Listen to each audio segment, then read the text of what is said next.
Salut, je m'appelle Maï, je suis animateur de prévention réduction des risques au CARUD à Sud-Marseillais. Aujourd'hui, je viens pour vous parler de l'importance de pouvoir se faire dépister. Alors moi, en tant que personne transmasculine, c'est vrai que j'avais eu j'ai eu des difficultés pour avoir accès à tout ce qui est seringue pour le traitement hormonal, les injections d'androtardil. Quand on va à la pharmacie et qu'on est obligé de s'outer et qu'après on se retrouve avec bonjour madame, parce qu'il y a ton day name et tout, et que toi t'es là avec ta barbe, devoir expliquer à chaque fois qui on est, et qu'avant on avait ce prénom là et que maintenant c'est monsieur Maï. C'est compliqué, ou même des fois qu'on nous prenne pour des usagers de drogue.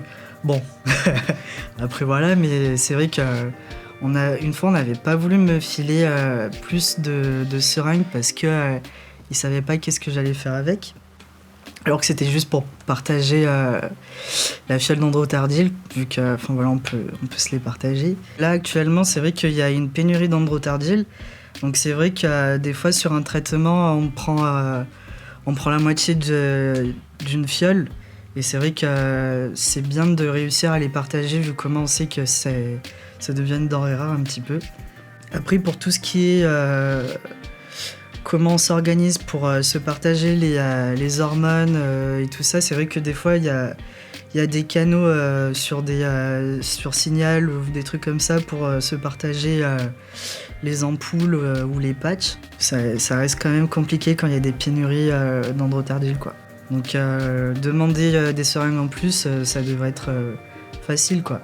Donc c'est vrai que dans les pharmacies, ça peut être très compliqué. Et moi, mon travail aussi dans le CARUD, c'est de faciliter l'accompagnement aussi, l'accès aux seringues et tout pour les personnes transgenres, que ce soit en sous-cutané ou en intramusculaire, parce qu'il y a les deux aussi.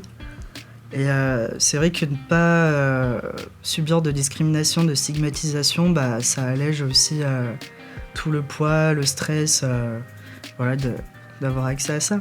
Je pense que pour tout ce qui est accès au dépistage, aux soins et tout, on sait qu'il faut faire attention, parce que je pense qu'on a eu les années VIH-Sida dans les années 80, et je pense que ça a quand même traumatisé pas mal de personnes dans la communauté LGBTQI.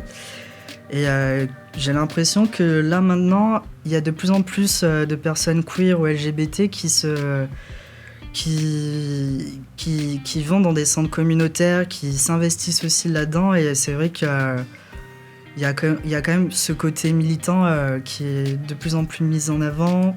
Je dirais pas qu'on y a accès autant facilement, parce que c'est faux, mais c'est vrai qu'on essaye quand même de se réinvestir ces espaces-là. Le dépistage reste quand même gratuit et anonyme, et c'est vrai qu'il faut pas hésiter à y aller, et même essayer de se faire accompagner par des structures. Il y a des travailleurs sociaux qui peuvent venir, et des fois ça peut être très intense et tout, et juste à être accompagné, c'est vrai que ça allège un certain poids.